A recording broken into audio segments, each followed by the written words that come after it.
In today's video, I'm going to teach you how to customize the ribbon menu. If you spend a lot of time in OneNote, tailoring the ribbon to match how you work can save you clicks and help you focus. We'll walk through where to find the settings and how to add, remove, reorder, and rename tabs and groups, plus how to build a custom tab with your favorite commands. Start in the OneNote desktop app. Look to the upper left and select File to open the Backstage view. At the bottom of that menu, choose Options. In the OneNote Options window, select Customize Ribbon on the left. This is the control center for the ribbon.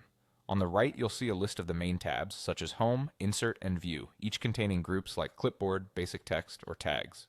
On the left, you'll see a comprehensive list of commands you can add. To show or hide an entire tab, use the checkboxes on the right. Unchecking a tab hides it from the ribbon, which is helpful if you never use it. If you just want to tweak what appears within a tab, remember that OneNote lets you add commands only to custom groups. That means you can't modify built-in groups directly, but you can create your own groups inside a tab and place anything you want there. Let's make a custom tab. Click New Tab on the right. OneNote adds a new tab with a new group underneath it. With the tab selected, click Rename to give it a clear name, like My Tools.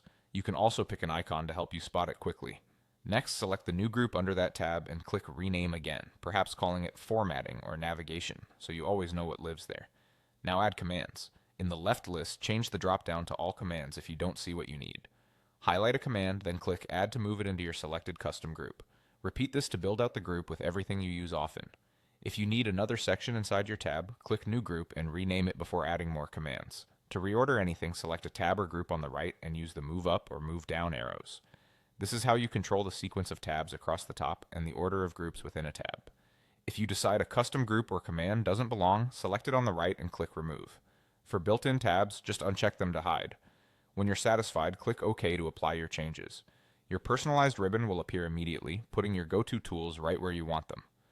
You can always return to File, Options, Customize Ribbon to refine your setup as your workflow evolves.